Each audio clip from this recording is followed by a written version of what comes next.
नमस्कार साथियों, मैं अनुष्का एक बार फिर से स्वागत करती हूँ आपके अपने यूट्यूब चैनल साहित्य सहपाठी में। साथियों, फुलवा को इतना प्यार देने के लिए मैं आप सभी का बहुत बहुत धन्यवाद बोलती हूँ। यदि आपके पाठ्यक्रम में कोई कहानी लगी है और आप उस पर वीडियो चाहते हैं तो कमेंट में कहानी का नाम लिखकर ज़रूर भेजें। मैं उस पर जल्द ही वीडियो बनाऊँगी।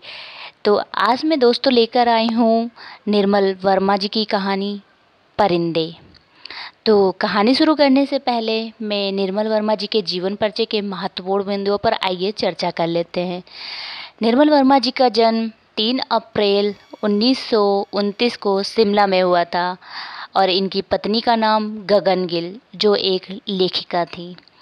इनका निधन जो हुआ था 25 अक्टूबर को 2005 को मात्र 76 वर्ष की आयु में इनका निधन हो गया था। जो इनको पुरस्कार मिले हैं वो 1995 में मूर्ति देवी पुरस्कार मिला था और 1999 में ज्ञानपीठ पुरस्कार उत्तर प्रदेश हिंदी संस्थान द्वारा। और जो कव्य और काला पानी इनकी जो कहानी है 7 कहानियों का ये लघु कहानियों का संग्रह है, उस पर इनको साहित्य अकादमी पुरस्कार भी मिला था। इन्होंने निम्नलिखित विधाओं में अपनी लेखनी चलाई है, जैसे कहानी लिखी है, उपन्यास लिखी है, यात्रा वृत्तांत और निबंध भी लिखे हैं। अन्य कार्य में इनके टाइम्स ऑफ इंडिया और हिंदुस्तान टाइम्स के लिए यूरोप की संस्कृति और राजनीतिक समस्याओं पर लेख और रिपोर्टाज लिखा है। 2002 में इन्हें पद्म भूषण पुरस्कार मिला। निर्मल वर्मा जी की जो सबसे चर्चित कहानी है वह परिंदे जो 1959 में प्रकाशित हुई थी, जो हिंदी साहित्य में नई कहानी आंदोलन का अग्रदूत भी जिसे माना जाता है। इनकी जो आखिरी कहानी है वह नया ज्ञानोदय के अगस्त 2005 अंक में अब कुछ नहीं शीर्षक के नाम से प्रकाशित हुई। महत्वपूर्ण कहानियों पर चर्चा कर लेते हैं इनकी। परिंदे के जो अर्थ होता है वो होता है पक्षी, जो 1959 में आई थी। जलती झाड़ी जो 1965 में आई थी। लंदन की एक रात, पिछली गर्मियों में 1968। अकाला त्रिपाठी, 1.5 इंच ऊपर, कव्य और काला पानी जो 1983, इस पर इनको पुरस्कार भी मिला था। रिपोर्टाज में आ जाइए, चीड़ों पर चांदनी 1962 में, हर बारिश में 1989 में, और नाटक इनका है 3 एकांत जो 1976 में प्रकाशित है। उपन्यास में आ जाइए, इनके लिखा है वे दिन पहला उपन्यास है इनका, और अंतिम अरण्य, एक चिट्ठा सुख 1979 में आई थी ये उपन्यास, और लाल टीन की छत 1974 में आई थी, और रात का रिपोर्टर 1989 में आई थी। तो चलो अब देर न करते हुए कहानी की ओर चलते हैं। अंधियारे गलियारे में चलते हुए लतिका ठिठक गई। दीवारों का सहारा लेकर उसने लैंप की बत्ती बढ़ा दी। सीढ़ियों पर उसकी छाया एक बेडोल फटी फटी आकृति खींचने लगी। 7 नंबर कमरे से लड़कियों की बातचीत और हंसी ठहाकों का स्वर अभी तक आ रहा था, लेकिन लतिका ने दरवाज़ा खटखटाया। शोर अचानक बंद हो गया। कौन है? लतिका चुपचाप खड़ी रही। कमरे में कुछ देर तक घुसुर फुसुर होती रही, फिर दरवाजे की चटखनी के खुलने का स्वर आया। लतिका कमरे की देहरी से कुछ आगे बढ़ी। लैंप की झपकती लौ में लड़कियों के चेहरे सिनेमे के पर्दे पर ठहरे हुए क्लोजअप की भांति उभरने लगे। कमरे में अंधेरा क्यों कर रखा है? लतिका के स्वर में हल्की सी झिड़क का आभास था। लैंप में तेल ही खत्म हो गया मैडम। यह सुधा का कमरा था, इसीलिए उसे ही उत्तर देना पड़ा। हॉस्टल में शायद वह सबसे अधिक लोकप्रिय थी, क्योंकि सदा छुट्टी का समय या रात के डिनर के बाद आसपास के कमरों में रहने वाली लड़कियों का जमघट उसी के कमरे में लग जाता था। देर तक गपशप हंसी मजाक चलता रहता। तेल के लिए करीमुद्दीन से क्यों नहीं कहा? कहा? कितनी बार कहा मैडम, लेकिन उसे याद रहे तब तो। कमरे में हंसी की फुहार एक कोने से दूसरे कोने तक फैल गई। लतिका के कमरे में आने से अनुशासन की जो घुटन घिर आई थी वह अचानक बह गई। करीमुद्दीन हॉस्टल का नौकर था। उसके आलस और काम में टाल मटोल करने के किस्से हॉस्टल की लड़कियों में पीढ़ी दर पीढ़ी चले आते थे। लतिका को हठात कुछ स्मरण हो आया। अंधेरे में लैंप घुमाते हुए चारों ओर निगाहें दौड़ाई। कमरे में चारों ओर घेरा बनाकर वे बैठी थी, पास पास एक दूसरे से सटकर। सबके चेहरे परिचित थे, किंतु लो लैंप के पीले मध्यम प्रकाश में मानो कुछ बदल गया था, या जैसे वह उन्हें पहली बार देख रही थी। जूली, अब तक तुम इस ब्लॉक में क्या कर रही हो? जूली खिड़की के पास पलंग के सिरहाने बैठी थी। उसने चुपचाप आंखें नीचे कर ली। लैंप का प्रकाश चारों ओर सिमट कर अब केवल उसके चेहरे पर गिर रहा था। नाइट रजिस्टर पर दस्तखत कर दिए? हाँ मैडम। फिर लतिका का स्वर कड़ा हो आया। जूली सकुचाकर खिड़की से बाहर देखने लगी। जब से लतिका इस स्कूल में आई है, उसने अनुभव किया है कि हॉस्टल के इस नियम का पालन डांट फटकार के बावजूद नहीं होता। मैडम, कल से छुट्टियां शुरू हो जाएंगी, इसीलिए आज रात हम सब ने मिलकर, और सुधा पूरी बात ना कहकर हेमंती की ओर देखते हुए मुस्कुराने लगी। हेमंती के गाने का प्रोग्राम है, आप भी कुछ देर बैठिए ना। लतिका को उलझन मालूम हुई। इस समय यहाँ आकर उसने उनके मज़े को किरकिरा कर दिया।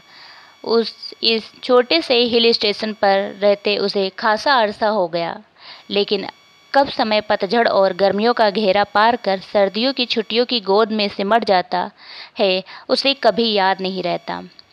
चोरों की तरह चुपचाप वह देरी से बाहर हो गई। उसके चेहरे का तनाव ढीला पड़ गया। वह मुस्कुराने लगी। मेरे संग स्नोफॉल देखने कोई नहीं ठहरेगा? मैडम, छुट्टियों में क्या आप घर नहीं जा रही? सब लड़कियों की आंखें उस पर जम गईं। अभी कुछ पक्का नहीं। I love the snowfall. Latika को लगा कि यही बात उसने पिछले साल भी कही थी, और शायद पिछले से पिछले साल भी। उसे लगा मानो लड़कियां उसे संदेह की दृष्टि से देख रही हैं, मानो उन्होंने उसकी बात पर विश्वास नहीं किया। उसका सिर चकराने लगा, मानो बादलों का स्याह झुरमुट किसी अनजाने कोने में से उठकर उसे अपने में समा लेगा। वाह, थोड़ा सा हंसी, फिर धीरे से उसने अपने सिर को झटक दिया। जूली, तुमसे कुछ काम है, अपने ब्लॉक में जाने से पहले मुझसे मिल लेना। Well, good night. लतिका ने अपने पीछे दरवाज़ा बंद कर दिया। Good night, good night madam, good night.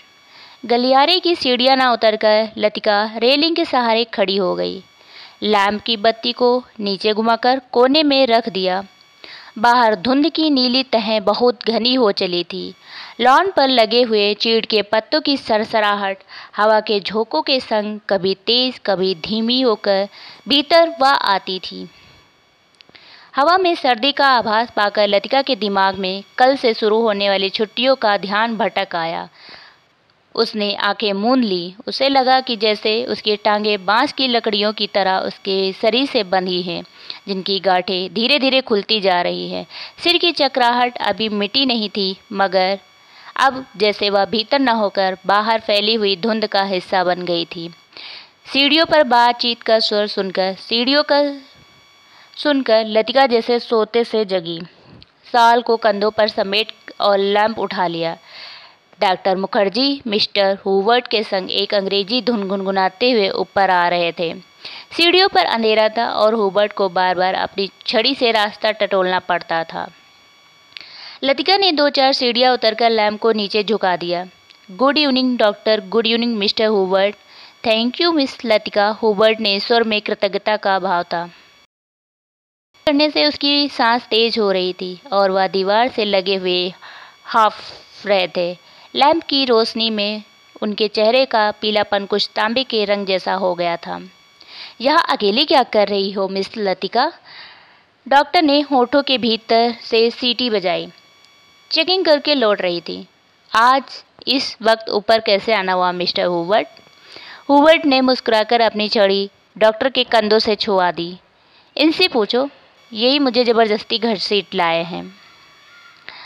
Miss Latika, हम आपको आमंत्रण देने आ रहे थे। आज रात मेरे कमरे में एक छोटा सा कंसर्ट होगा, जिसमें मिस्टर हुवर्ट शोपा और चायोवस्की के कंपोजिशन बजाएंगे और फिर क्रीम कॉफ़ी पी जाएगी। और इसके बाद अगर समय रहा तो पिछले साल हमने जो गुनाह किए हैं उन्हें हम मिलकर कन्फेस करेंगे।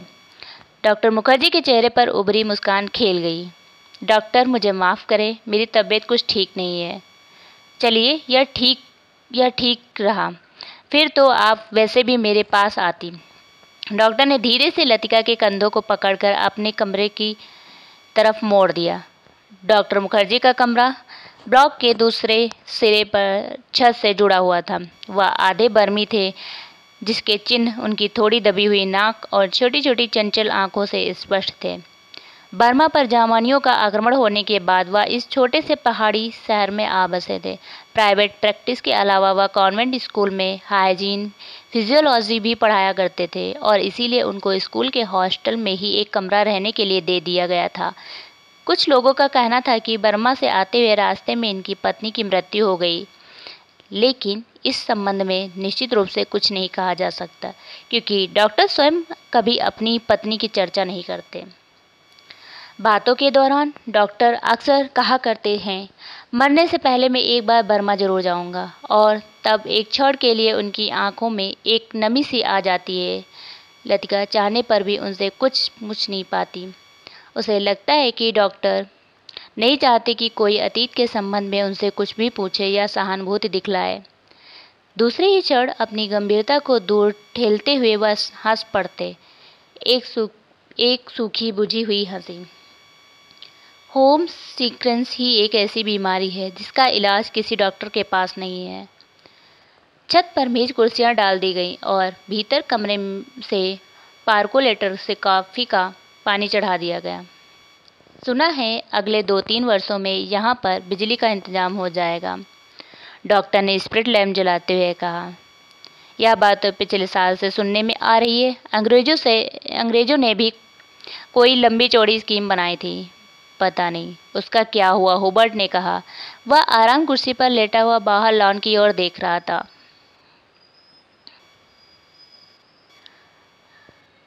लतिका कमरे से 2 मोमबत्तियां ले आई। मेज के दोनों सिरों पर टिकाकर उन्हें जला दिया गया। छत का अंधेरा मोमबत्तियों की फीकी रोशनी के इर्द गिर्द सिमटने लगा। एक घनी नीरवता चारों ओर घिरने लगी। हवा में चीड़ के वृक्षों की साएं दूर तक फैली पहाड़ियों और घाटियों में सीढ़ियों की गूंज सी छोड़ती जा रही थी। इस बार शायद बर्फ जल्दी गिरेगी। अभी से हवा में एक सर्द खुश्की सी महसूस होने लगी है। डॉक्टर का सिगार अंधेरे में लाल बिंदी सा चमक रहा था। पता नहीं मिस वुड को स्पेशल सर्विस का गोरख धंधा क्यों पसंद आता है। छुट्टियों में घर जाने से पहले क्या यह जरूरी है कि लड़कियां फादर एलमंड का सरमन सुने, हुबर्ट ने कहा। पिछले साल से मैं सुनता आ रहा हूँ, फादर एलमंड के सरमन में कहीं हेर फेर नहीं होता। डॉक्टर को फादर एलमंड एक आंख नहीं सुहाते थे।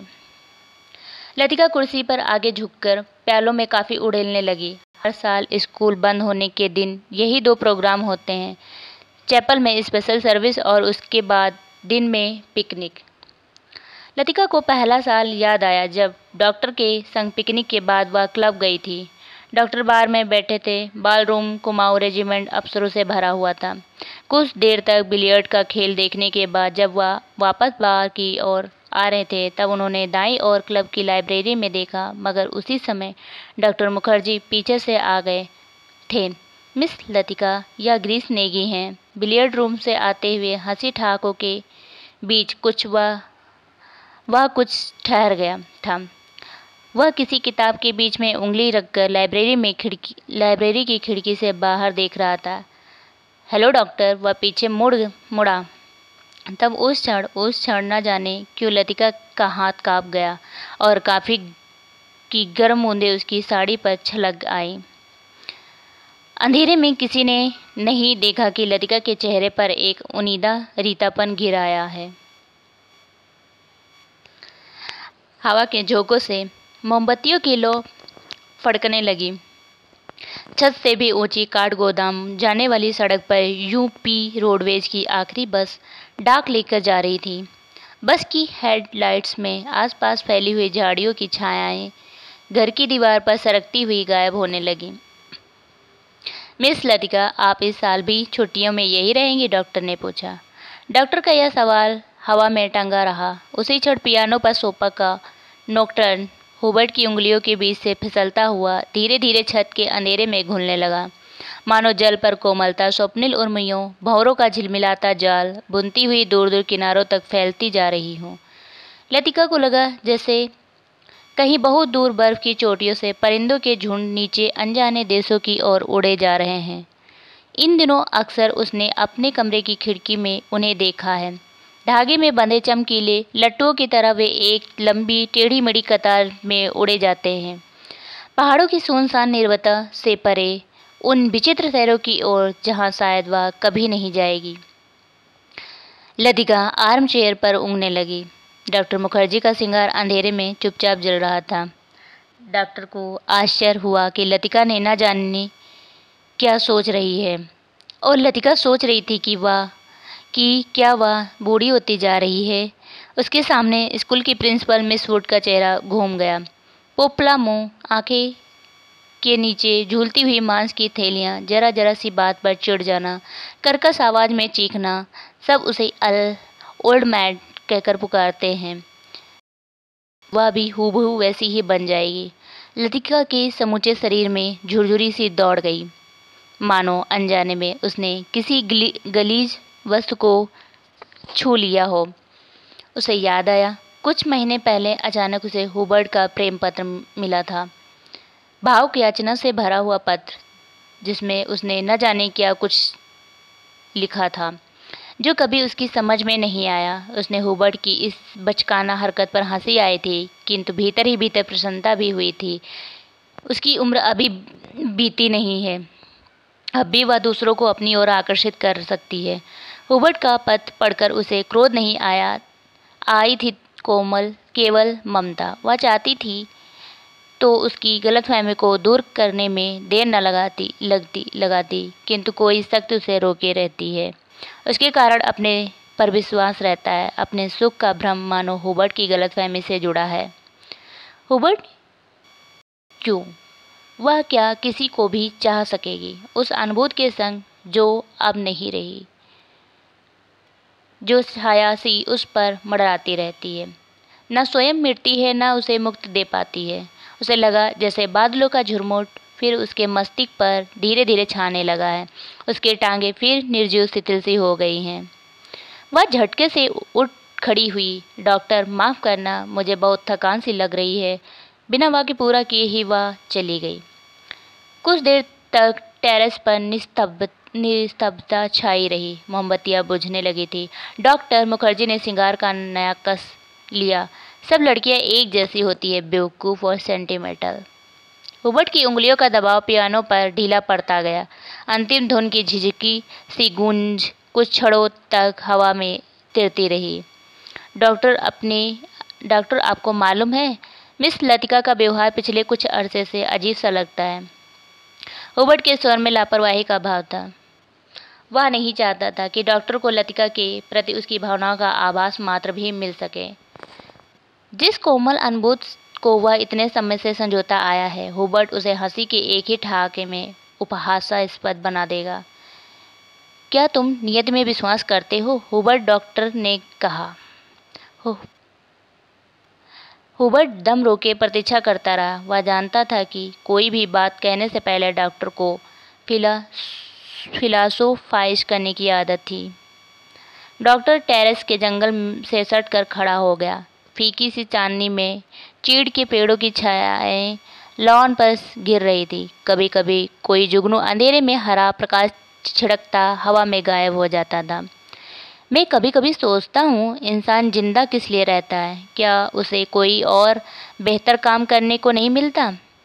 हजारों मील अपने मुल्क से दूर मैं यहाँ पड़ा हूँ। यहाँ कौन मुझे जानता है? यही शायद मर भी जाऊँगा। हुबर्ट, क्या तुमने कभी महसूस किया है कि एक अजनबी की हैसियत से पराई ज़मीन पर जाना काफ़ी खौफनाक बात है? हुबर्ट विस्मित सा डॉक्टर की ओर देखने लगा। उसने पहली बार डॉक्टर मुखर्जी के इस पहलू को देखा था। अपने संबंध में वह अक्सर चुप रहते थे। कोई पीछे नहीं है, यह बात मुझ में एक अजीब किस्म की बेफिक्री पैदा कर देती है, लेकिन कुछ लोगों की मौत अंत तक पहेली बनी रहती है। शायद वे ज़िंदगी में बहुत उम्मीद लगाते थे। उसे ट्रेजिक भी नहीं कहा जा सकता क्योंकि आखिरी दम तक उन्हें मरने का एहसास नहीं होता। डॉक्टर, आप किसका जिक्र कर रहे हैं? हुबर्ट ने परेशान होकर पूछा। डॉक्टर कुछ देर चुपचाप सिगार पीता रहा, फिर मुड़कर वह मोमबत्तियों की ओर बुझती हुई लौ को देखने लगा। तुम्हें मालूम है, किसी समय लतिका बिलानागा क्लब जाया करती थी। ग्रीस नेगी से उसका परिचय वहीं हुआ था। कश्मीर जाने से एक रात पहले उसने मुझे सब कुछ बता दिया था। मैं अब तक लतिका से उस मुलाकात के बारे में कुछ नहीं कह सका हूँ, किंतु उस रोज़ कौन जानता था कि वह वापस नहीं लौटेगा। और अब क्या फ़र्क पड़ता है? Let the dead die. Doctor की सूखी सर्द हंसी में खोखली सी शून्यता भरी थी। कौन ग्रीस नेगी? कुमाऊं रेजिमेंट कैप्टन था। डॉक्टर तथा लतिका। हुबर्ट से आगे कुछ नहीं कहा गया। उसे याद आया वह पत्र जो उसने लतिका को भेजा था। कितना अर्थहीन और उपहासास्पद, जैसे उसका एक एक शब्द उसके दिल को कचोट रहा हो। उसने धीरे से पियानो पर सिर टिका लिया। लतिका ने उसे क्यों नहीं बताया? क्या वह इसके योग्य भी नहीं था? लतिका, वह तो बच्ची है, पागल। मरने वाले के संग खुद थोड़े ही मरा जाता है। कुछ देर चुप रहकर डॉक्टर ने अपने प्रश्न को फिर दोहराया। लेकिन हुबर्ट, क्या तुम नियति पर भी विश्वास करते हो? हवा के हल्के झोंके से मोमबत्तियां एक बार प्रज्वलित होकर बुझ गई। टेरेस पर हुबर्ट और डॉक्टर अंधेरे में एक दूसरे का चेहरा नहीं देख पा रहे थे, फिर भी वे एक दूसरे की ओर देख रहे थे। कॉन्वेंट स्कूल में कुछ देर मैदान में बहते पहाड़ी नाले का सुर आ रहा था। जब बहुत देर बाद कुमाऊं रेजिमेंट सेंटर का बिगुल सुनाई दिया तो हुबर्ट हड़बड़ाकर खड़ा हो गया। अच्छा, चलता हूँ doctor, good night. Good night Hubert, मुझे माफ़ करना, मैं सिगार ख़त्म करके उठूँगा। सुबह बदली छाई थी। लतिका की खिड़की खोलते ही धुंध का गुब्बारा सा भीतर घुस आया, जैसे रात भर दीवार के सहारे सर्दी से सिठरता हुआ वह भीतर आने की प्रतीक्षा कर रहा हो। स्कूल में ऊपर चैपल जाने वाली सड़क बादलों में छिप गई थी। केवल चैपल का क्रॉस धुंध के पर्दे पर एक दूसरे को काटती हुई पेंसिल की रेखाओं सा दिखाई दे जाता था। लतिका ने खिड़की से आगे हटाई तो देखा कि करीमुद्दीन चाय की ट्रे लिए खड़ा है। करीमुद्दीन मिलिट्री में अर्दली रह चुका था, इसीलिए ट्रे मेज पर रखकर अटेंशन की मुद्रा में खड़ा हो गया। लतिका झटके से उठ बैठी। सुबह से ही आलस करके कितनी बार जागकर वह सो चुकी है। अपनी खिसियाहट मिटाने के लिए लतिका ने कहा, बड़ी सर्दी है, आज बिस्तर छोड़ने को जी नहीं चाहता। अजी मैम साहब, अभी क्या सर्दी आई है, बड़े दिनों में देखना कैसे दांत कटकटाते हैं। और करीमुद्दीन अपने हाथों को बगलों में डाले हुए इस तरह सिकुड़ गया जैसे उन दिनों की कल्पना मात्र से उसे जाड़ा लगना शुरू हो गया हो। गंजी सिर पर दोनों तरफ से उसके बाल खिजाब लगाने के से कत्थाई रंग के भूरे हो गए थे। बात चाहे किसी विषय पर ही हो रही हो, वह हमेशा खींच तान कर उसे ऐसे क्षेत्र में घसीट लाता था जहाँ वह बेझिझक अपने विचारों को प्रकट कर। एक बार तो यहाँ लगातार इतनी बर्फ गिरी कि भुवाली से लेकर डाक बंगले तक सारी सड़कें जाम हो गई। इतनी बर्फ थी मैम साहब कि पेड़ों की टहनियाँ तक सिकुड़कर तनों से लिपट गई थी, बिल्कुल ऐसे। और करीमुद्दीन नीचे झुककर मुर्गा सा बन गया। कब की बात है? लतिका ने पूछा। अब यह तो जोड़ हिसाब करके ही पता चलेगा मैम साहब, लेकिन इतना याद है कि उस वक्त अंग्रेज़ बहादुर यहीं थे। कंटोनमेंट की इमारत पर कौमी झंडा नहीं लगा था। बड़े जबर थे ये अंग्रेज़। 2 घंटों में ही सारी सड़कें साफ करवा दी। उन दिनों एक सीटी बजाते ही 50 घोड़े वाले जमा हो जाते थे। अब तो सारे सेट खाली पड़े हैं। वे लोग अपनी खिदमत भी करवाना जानते थे। जब उजाड़ हो गया, करीमुद्दीन उदास भाव से बाहर देखने लगा। आज यह पहली बार नहीं है जब लतिका करीमुद्दीन से उन दिनों की बातें सुन रही है जब अंग्रेज बहादुर ने इस स्थान को स्वर्ग बना रखा था। आप छुट्टियों में इस साल भी यहीं रहेंगी मैम साहब? दिखता तो कुछ ऐसा ही है। करीमुद्दीन, तुम्हें फिर तंग होना पड़ेगा। क्या कहती हैं मैम साहब? आपके रहने से हमारा भी मन लग जाता है, वरना छुट्टियों में तो यहाँ कुत्ते लौटते हैं। तुम जरा मिस्त्री से कह देना कि इस कमरे की छत की मरम्मत कर जाए। पिछले साल बर्फ़ या पानी दरारों से टपकता रहता था।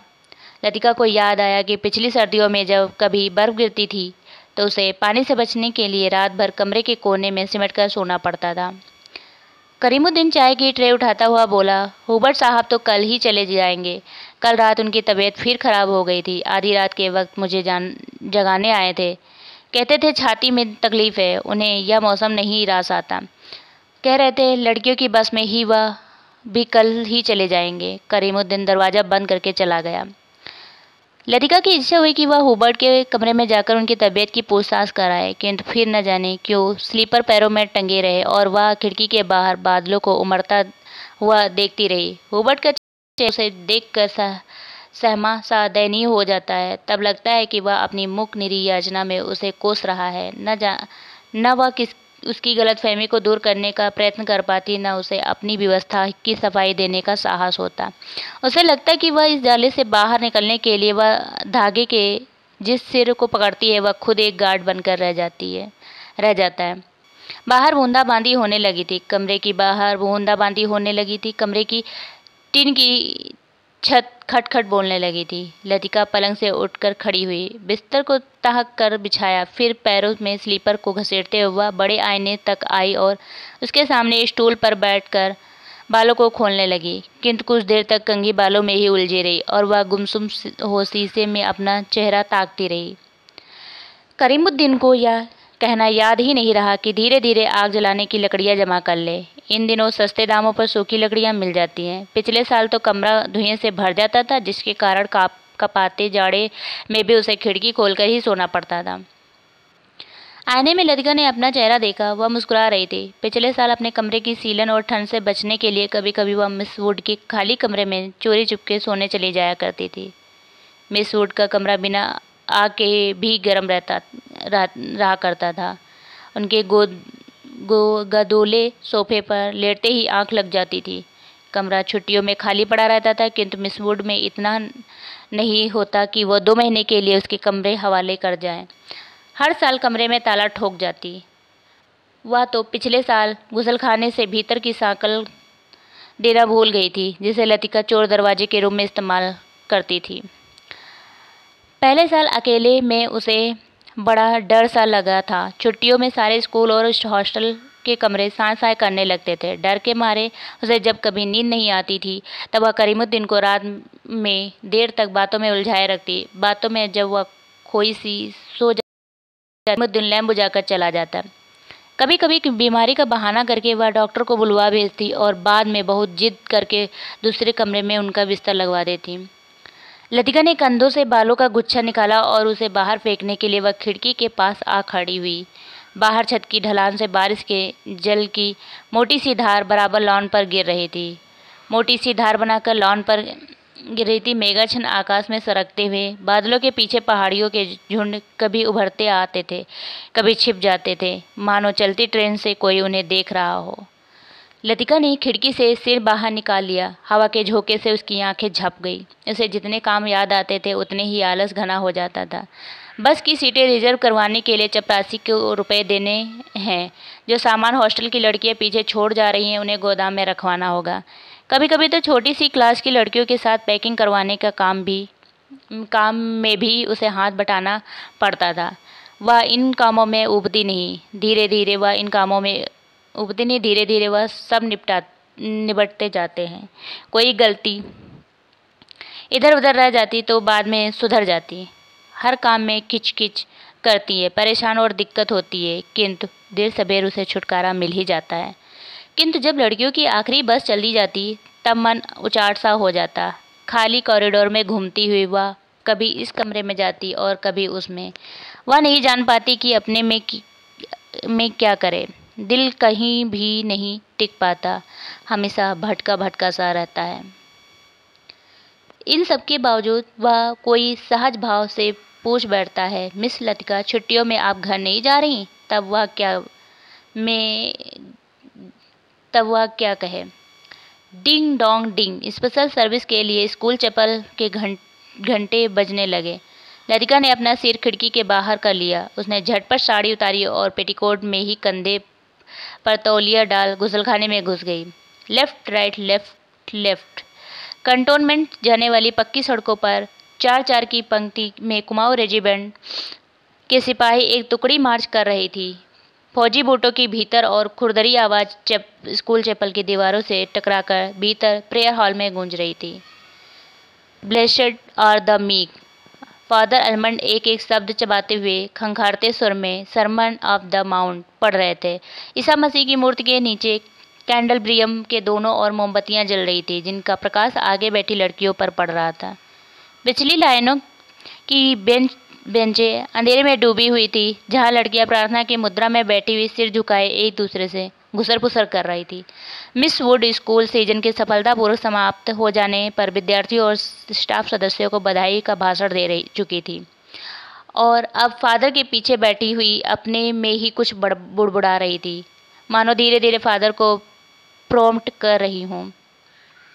आमीन। फादर एलमंड ने बाइबल मेज पर रख दी और प्रेयर बुक उठा ली।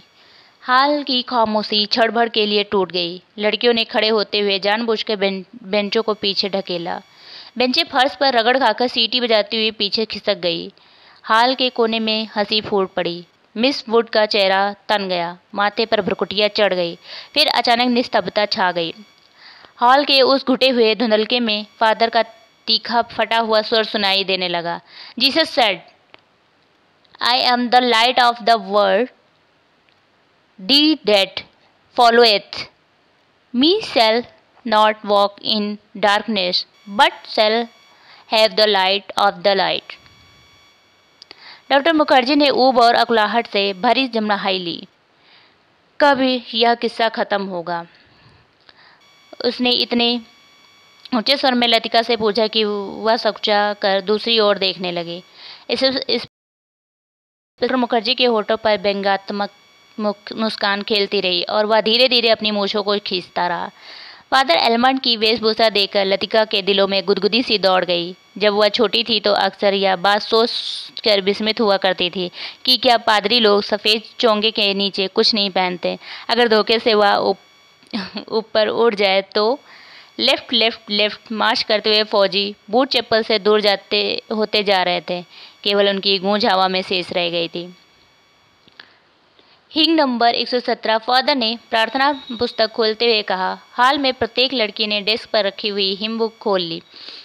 पन्नों के पलटने की खड़खड़ाहट फिसलती हुई एक सिरे से दूसरे सिरे तक फैल गई। आगे की बेंच से उठकर हुबर्ट पियानो के सामने स्टूल पर बैठ गया। संगीत शिक्षक होने के कारण हर साल स्पेशल सर्विस के अवसर पर उसे कायर के संग पियानो बजाना पड़ता था। रॉबर्ट ने अपने रुमाल से नाक साफ की। अपनी घबराहट छिपाने के लिए हुबर्ट हमेशा ऐसा ही किया करता था। कनखियों से हाल की ओर देखते हुए उसने कांपते हाथों से हिम बुक खोली। Lead kindly light. पियानो के सुर दबे झिझकते से मिलने लगे। घने बादलों से ढकी हुबर्ट की लंबी पीली उंगलियां खुलने से बढ़ने लगी।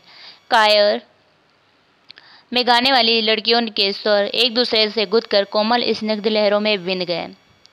लतिका को लगा उसका जूड़ा ढीला पड़ गया है, मानो गर्दन के नीचे झूल रहा है। मिस वुड की आंखें बचा लतिका ने चुपचाप बालों में लगे क्लिप को कस कर खींच दिया। बड़ा झक्की आदमी है। सुबह मैंने हुबर्ट को यहाँ आने से मना किया था, फिर भी चला आया, डॉक्टर ने कहा। लतिका को करीमुद्दीन की बात याद हो गई। रात भर हुबर्ट को खांसी का दौरा पड़ा था, कल जाने के लिए कह रहे थे। लतिका ने सिर टेढ़ा करके हुबर्ट के चेहरे की एक झलक पाने के लिए विफल चेष्टा की। इतने पीछे से कुछ भी देख पाना असंभव था। पियानो पर झुका हुआ केवल हुबर्ट का सिर दिखाई देता था। लीड कैंडली लाइट्स संगीत के सुर मानो एक ऊंची पहाड़ी पर चढ़कर हाफती हुई सांसों को आकाश की अगाध शून्यता को बिखेरते हुए नीचे उतर रहे हैं। बारिश की मुलायम धूप चैपल के लंबे चौकोर शीशों पर झलमला रही है, जिसकी एक महीन चमकीली रेखा ईसा मसीह की प्रतिमा पर तिरछी होकर गिर रही है। मोमबत्तियों का धुआं धूप में नीली सी लकीर खींचता हुआ हवा में तिरने लगा है। पियानो के क्षणिक पोज में लतिका को पत्तों का मरमर कहीं दूर अनजानी दिशा में आता हुआ सुनाई दे जाता है। एक क्षण के लिए उसे यह भ्रम हुआ कि चैपल का फीका सा अंधेरा उस छोटे से प्रेयर हॉल के चारों कोनों में से सिमटता हुआ उसके आसपास घिर आया है, मानो कोई उसकी आंखों पर पट्टी बांधकर उसे यहाँ तक ले आया हो और अचानक उसकी दोनों आंखें खोल दी गई हों। उसे लगा कि जैसे मोमबत्तियों के धूमिल आलोक में कुछ भी ठोस वास्तविक न रह गया हो। चैपल की छत, दीवारें, डेस्क पर रखा हुआ डॉक्टर का सुघड़ सुडौल हाथ और पियानो के सुर अतीत की धुंध को भेनते हुए स्वयं उस धुंध का भाग बनते जा रहे हों। एक पगली सी स्मृति, एक उद्भ्रांत भावना, चैपल के शीशों के परे पहाड़ी सूखी हवा में झुकी हुई वीपिंग विलोज की कांपती टहनियाँ, पैरों तले चीड़ के पत्तों की धीमी सी चीर परिचित खड़खड़। वहीं पर ग्रीस एक हाथ में मिलिट्री का खाकी हैट लिए खड़ा है, चौड़े उठे हुए सबल कंधे। अपना सिर वहाँ टिका दो तो जैसे सिमट कर खो जाएगा। चार्ल्स वूअर यह नाम उसने रखा था। वह झेप कर हंसने लगता। तुम्हें आर्मी में किसने चुन लिया? मेजर बन गए हो, लेकिन लड़कियों ने से भी गए बीते हो। जरा जरा सी बात पर चेहरा लाल हो जाता है। यह सब वह नहीं कहती, नहीं सिर्फ सोचती भर थी। सोचा था कहूँगी, वह कभी कभी नहीं आया। बुरुंस का लाल फूल, लाल हो ना झूठे। खाकी कमीज की जिस जेब पर बेज चिपके थे उसी में से मुसा हुआ बुरुंस का फूल निकल आया। छी, सारा मुरझा गया। अभी खिला था। खिला कहाँ है? हाउ क्लीम्स जी। उसके बालों में ग्रीस का हाथ उलझ रहा है। फूल कहीं टिक नहीं पाता। फिर उसे क्लिप के नीचे फंसाकर उसने कहा, देखा? वह मुड़ी और इससे पहले कि वह कुछ कह पाती, ग्रीस ने अपना मिलिट्री का हैट धप से उसके सिर पर रख दिया। वह मंत्रमुग्ध सी वैसे ही खड़ी रही। उसके सिर पर ग्रीस का हैट है, माथे पर छोटी सी बिंदी है, बिंदी पर उड़ते हुए बाल है। ग्रीस ने उस बिंदी को अपने होठों से छुआ है। उसने उसके नंगे सिर को अपने दोनों हाथों से समेट लिया है। लतिका, ग्रीस ने चिढ़ाते हुए कहा, मैन ईटर ऑफ कुमाऊं, जिसका नाम ग्रीस है, ग्रीस ने उसे चिढ़ाने के लिए रखा था। वह हंसने लगी। लतिका, सुनो। ग्रीस का स्वर कैसा हो गया था। ना, मैं कुछ भी नहीं सुन रही हूँ। लतिका, मैं कुछ महीनों में वापस लौट आऊँगा। ना, मैं कुछ भी नहीं सुन रही हूँ। किंतु वह सुन रही थी। वह नहीं जो ग्रीस कह रहा है, बल्कि वह जो नहीं कहा जा रहा है, जो उसके बाद कभी नहीं कहा गया। Lead kindly light. लड़कियों का स्वर पियानो के स्वरों में डूबा हुआ घिर रहा है, उठ रहा है। हुबर्ट ने सिर मोड़कर लतिका को निमिष भर देखा, आंखें मूंदे, ध्यान मग्न। प्रायस्तर मूर्ति सी वह स्थिर निश्चल खड़ी थी। क्या वह भाव उसके लिए है? क्या लतिका ने ऐसे क्षणों में उसे अपना साथी बनाया है? हुबर्ट ने एक गहरी सांस ली और सांस में ढेर सी थकान उमड़ आई। देखो, मिस वुड कुर्सी पर बैठे बैठे सो रही हैं। डॉक्टर होठों में ही फुसफुसाया। यह डॉक्टर का पुराना मजाक था कि मिस वुड प्रार्थना करने के बहाने आंखें मूंदे हुए नींद की झपकियां लेती हैं। फादर एल्मंड ने कुर्सी पर फैले अपने गाउन को समेट लिया और प्रेयर बुक बंद करके मिस वुड के कानों में कुछ कहा। पियानो का स्वर क्रमशः बंद पड़ने लगा। हुबर्ट की उंगलियां ढीली पड़ने लगी। सर्विस के समाप्त होने से पूर्व मिस वुड ने ऑर्डर पढ़कर सुनाया। बारिश होने की आशंका से आज के कार्यक्रम में कुछ आवश्यक परिवर्तन करने पड़े थे। पिकनिक के लिए झूला देवी के मंदिर जाना संभव नहीं हो सकेगा, इसीलिए स्कूल में कुछ देर मिडोज में ही सब लड़कियां नाश्ते के बाद जमा होंगी। सब लड़कियों को दोपहर का लंच हॉस्टल किचन से ही ले जाना होगा। केवल शाम की चाय मिडोज में बनेगी। पहाड़ों की बारिश का क्या भरोसा। कुछ देर पहले धुआंधार बादल गरज रहे थे। सारा शहर पानी में भीगा हुआ ठिठुर रहा था। अब धूप से नहाता नीला आकाश धुंध से बाहर निकलता हुआ फैल रहा था। लतिका ने चैपल से बाहर आते हुए देखा। वीपिंग विलोज की भीगी शाखाओं में धूप में चमकती हुई बारिश की बूंदें टपक रही थी। लड़कियां चैपल से बाहर निकलकर छोटे छोटे झुंड बनाकर कॉरिडोर में जमा हो गई थी। नाश्ते के लिए सभी पौना घंटा पड़ा था और उसमें से कोई लड़की हॉस्टल जाने के लिए इच्छुक नहीं थी। छुट्टियां अभी शुरू नहीं हुई थी, किंतु शायद इसीलिए वे इन चंद बचे खुचे क्षणों में अनुशासन के घेरे के भीतर मुक्त होने का भरपूर आनंद उठा लेना चाहती थी। मिस वुड को लड़कियों का यह गुलगपाड़ा आखरा किंतु फादर एलमंड के सामने वह उन्हें डांट फटकार नहीं सकी। अपनी झुलझुलाहट दबाकर वह मुस्कुराते हुए बोली, कल सब चली जाएंगी, सारा स्कूल वीरान हो जाएगा। फादर एलमंड का लंबा ओजपूर्ण चेहरा चैपल की घुटी हुई गरमाई से लाल हो उठा था। कॉरिडोर के जंगल पर अपनी छड़ी लटकाकर वह बोले, छुट्टियों में पीछे हॉस्टल में कौन रहेगा मिस? पिछले 2-3 सालों में मिस लतिका ही रह रही हैं। और डॉक्टर मुखर्जी, फादर का ऊपरी होंठ तनिक खिंच गया आया। डॉक्टर तो सर्दी गर्मी यहीं रहते हैं। मिस वुड ने विस्मय से फादर की ओर देखा। वह समझ नहीं सकी कि फादर ने डॉक्टर का प्रसंग क्यों छेड़ दिया है। डॉक्टर मुखर्जी छुट्टियों में कहीं नहीं जाते। 2 महीने की छुट्टियों में वर्मा जाना काफ़ी कठिन है फादर। मिस वुड हंसने लगी। मिस वुड, पता नहीं आप क्या सोचती हैं, मुझे तो मिस लतिका का हॉस्टल में अकेले रहना कुछ समझ में नहीं आता। लेकिन फादर, मिस वुड ने कहा, यह तो कॉन्वेंट स्कूल का नियम है कि कोई भी टीचर छुट्टियों में अपने खर्चे पर हॉस्टल में रह सकती है। मैं फ़िलहाल स्कूल के नियमों की बात नहीं कर रहा। मिस लतिका डॉक्टर के संग यहाँ अकेली ही रह जाएंगी और सच पूछिए मिस वुड, डॉक्टर के बारे में मेरी राय कुछ बहुत अच्छी नहीं है। फादर, आप कैसी बातें कह रहे हैं? मिस लतिका बच्ची थोड़ी है। मिस वुड को ऐसी आशा नहीं थी कि फादर एलमंड अपने दिल में दकियानूसी भावना को स्थान देंगे। फादर एलमंड कुछ हतप्रभ से हो गए। बात टालते हुए बोले, मिस वुड, मेरा मतलब यह नहीं था। आप तो जानती हैं मिस लतिका और उस मिलिट्री अफसर को लेकर एक क्षण खासा स्कैंडल बन गया था। स्कूल की बदनामी होने में क्या देर लगती है। वह बेचारा तो अब नहीं रहा। मैं उसे जानती थी फादर, ईश्वर की उसकी आत्मा को शांति दे। मिस वुड ने धीरे से अपनी दोनों बाहों में से क्रॉस किया। फादर एलमंड को मिस वुड की मूर्खता पर इतना अधिक क्षोभ हुआ कि उनसे आगे और कुछ नहीं बोला गया। डॉक्टर मुखर्जी से उनकी कभी नहीं पड़ती थी, इसीलिए मिस वुड की आंखों में वह डॉक्टर को नीचा दिखाना चाहते थे। किंतु मिस वुड लतिका का रोना ले बैठी और आगे बात बढ़ाना व्यर्थ था। छड़ी को जंगले से उठाया और ऊपर साफ खुले आकाश को देखते हुए बोले, प्रोग्राम आपने यूं ही बदला मिस वुड। अब क्या बारिश होगी? हुबर्ट अब चैपल से बाहर निकला तो उसकी आंखें चकाचौंध सी हो गई थी। उसे लगा कि जैसे किसी ने अचानक ढेर सी चमकीली उछलती हुई रोशनी मुट्ठी में भरकर उसकी आंखों में झोंक दी हो। पियानो के संगीत के सुर रुई के छुई मुई रेशों की भांति अब तक उसके मस्तिष्क की थकी मांदी नसों पर फड़फड़ा रहे थे। वह काफ़ी थक गया था। पियानो बजाने में फेफड़ों पर हमेशा भारी दबाव पड़ता था। दिलों की धड़कनें तेज हो जाती हैं। उसे लगता है कि संगीत के एक नोट को दूसरे नोट से उतारने के प्रयत्न से वह एक अंधेरी खाई पार कर रहा है।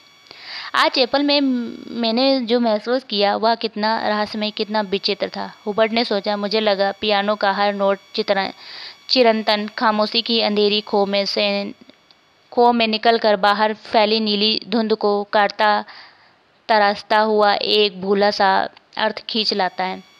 गिरता हुआ हर पोज एक छोटी सी मौत है, मानो घने छायादार वृक्षों की कांपती छाओं में कोई पगडंडी गुम हो गई हो। एक छोटी सी मौत जो आने वाले सुरों को अपनी बच्ची खुची गूंजों की सांसें समर्पित कर जाती हैं, जो मर जाती हैं किंतु मिट नहीं पाती हैं, मिटती नहीं, इसीलिए मरकर भी जीवित हैं, दूसरे सुरों में लय हो जाती है। डॉक्टर, क्या मृत्यु ऐसी होती है? ऐसी ही आती है? अगर मैं डॉक्टर से पूछूं तो वह हंसकर टाल देगा। मुझे लगता है वह पिछले कुछ दिनों से कोई बात छिपा रहा है। उसकी हंसी में जो सहानुभूति का भाव है वह मुझे अच्छा नहीं लगता। आज उसने मुझे स्पेशल सर्विस में आने से रोका था। कारण पूछने पर वह चुप रहा। कौन सी ऐसी बात है जिसे मुझसे कहने में डॉक्टर कतराता है? शायद मैं सक्की मिजाज होता जा रहा हूँ और बात कुछ भी नहीं है। हुबर्ट ने देखा। लड़कियों की कतार स्कूल से हॉस्टल जाने वाली सड़क पर नीचे उतरती जा रही है। उजली धूप में उसके रंग बिरंगे रिबन, हल्की आसमानी रंगों की फ्रॉकें और सफ़ेद पेटियां चमक रही हैं। सीनियर कैम्ब्रिज की कुछ लड़कियों ने चैपल की वाटिका से गुलाब के फूलों को तोड़कर अपने बालों में लगा लिया है। कैंटोनमेंट के 3-4 सिपाही लड़कियों को देखते हुए अश्लील मजाक करते हुए हंस रहे हैं और कभी कभी किसी लड़की की ओर जरा सा झुककर सीटी बजाने लगते हैं। आज आज यह कहानी यहीं पर हम समाप्त करते हैं। इसकी आगे की कहानी हम दूसरे भाग में लेकर आएंगे। तब तक के लिए नमस्कार।